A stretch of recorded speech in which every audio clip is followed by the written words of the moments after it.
Something new and pretty terrifying is happening in Kyiv. Instead of air raid sirens going off to warn of a Russian strike, sometimes the missiles strike first, seemingly out of nowhere, before the alert system catches up. Here in Kyiv, it's increasingly feeling like being in Kharkiv, somewhere much closer to the Russian border or the front lines. In Kharkiv, since the beginning of the war, often you'll have a bang and then the air alert afterwards. And in recent weeks and months, we've been having the same thing here in Kyiv, which has really been unsettling people. This is Connolly, DW's Ukraine correspondent, talking to me from Kyiv. There is a sense, that kind of that comparative normality that you had here in Kyiv, where you felt, okay, this is the defended part of the country. We're still a few hundred kilometers away from the nearest frontline positions. That kind of sense of security is really changing.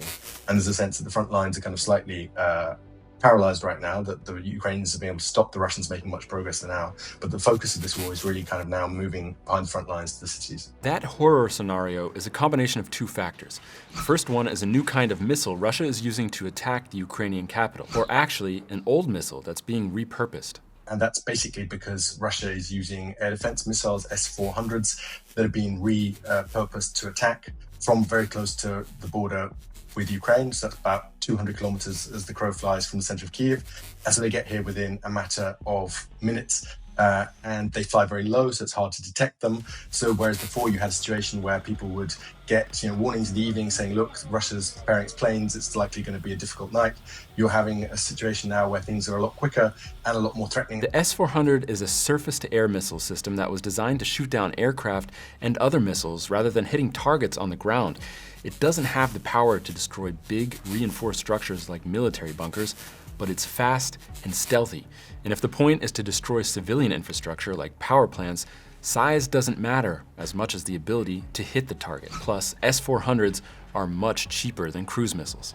I think it's about the money, it's about the maths. This is the cheapest way to create the biggest damage and to create the biggest sense of unease and tension amongst the population here in places like Kyiv.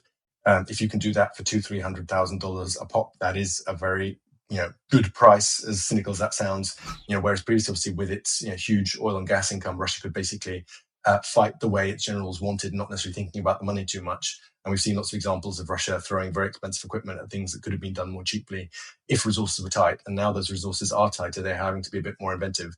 But I think that's the pattern of this whole war, right? You see Ukraine doing something and the Russians copying it, vice versa. The Ukrainians were the first to get big into FPV drones, first-person view drones. The Russians were skeptical for a long time, stayed with their artillery first approach, then they started copying it. So earlier I said the new danger for civilians in Kyiv and other cities was due to two factors. We've talked about Russia's S-400 missiles. The second reason is this: Ukraine is running out of its own air defense missiles.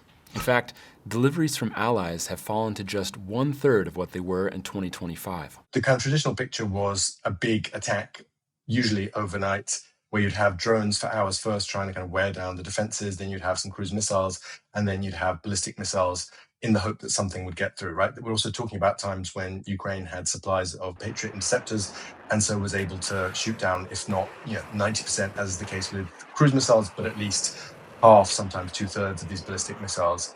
That is no longer the case, right? The stocks are very, very low. We don't believe that they're zero, but Ukraine's having to be very, very measured and consider what it needs to keep back supply for. So we've had attacks in recent weeks where not a single ballistic missile has been intercepted, and that really does affect people's morale, right? It's scary hearing those ballistic missiles coming crashing in, but before people could hear the outgoing interceptors, there was a sense of there was a chance that something would be stopped.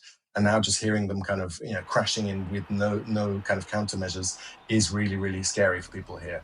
And now we're having some of these ballistic attacks happening in the middle of the days. This has had an enormous impact on Ukraine's cities, where about 75% of the population lives. We've seen attacks with really significant casualties in the two figures, double figures, pretty routinely, and we have also seen double tap strikes. Double tap strikes are a controversial tactic where military forces strike a target and then once rescuers arrive, striking again to create more casualties. Double taps are considered a violation of international law. There'll be an attack and then 15, 20, 30 minutes later, once the first aid, the ambulances, other emergency services on the ground, repeated attacks. So doctors losing their lives, emergency service personnel losing their lives. That is all pretty new. And also, the thing that kind of also makes it really difficult for people here, right, is that whereas before Russia needed to really overwhelm the air defenses and basically needed to save up lots of missiles to then do an attack every 10 days, 2 weeks, 3 weeks to get any chance of getting through. Now, because of the lack of air defenses this end, they can just send a few missiles every couple of nights, right? So there's no real chance for people to relax and to kind of recover from the stress and the sleeplessness. And I think that really is noticeable in terms of people's sense of morale and ability just to kind of deal with everything, the cumulative stress of all the years of war, but also now having to deal with this every couple of days rather than every couple of weeks. So what can Ukraine do to protect its cities? The government has been pushing for more deliveries of air defense systems from its allies. The only strong response, the only fair one that achieves its goals and helps people, is additional support for us in Ukraine, for our people and for our country. There are missiles for the Patriot system available around the world, and it's important that our partners make this political decision, the decision to provide the necessary packages. The United States of America knows what we need. Europe knows what we need. Anti-ballistic missiles are meant to protect people. So how quickly would more air defense translate to safer cities in Ukraine? When you talk to Ukraine experts about what they can do about all this, they will say there is not a hope in hell, even if we do get more Patriot interceptors, to take every S-400 missile out of the sky that's being thrown at us. Russia produces too many of them. It is just not realistic. Even if the US cranks up production of its interceptors, even if Germany does more, that is not going to be enough. Recently, Ukraine's 15th Artillery Reconnaissance Brigade posted a video that claims to show them destroying a command vehicle for a Russian air defense system, and they did it with a drone.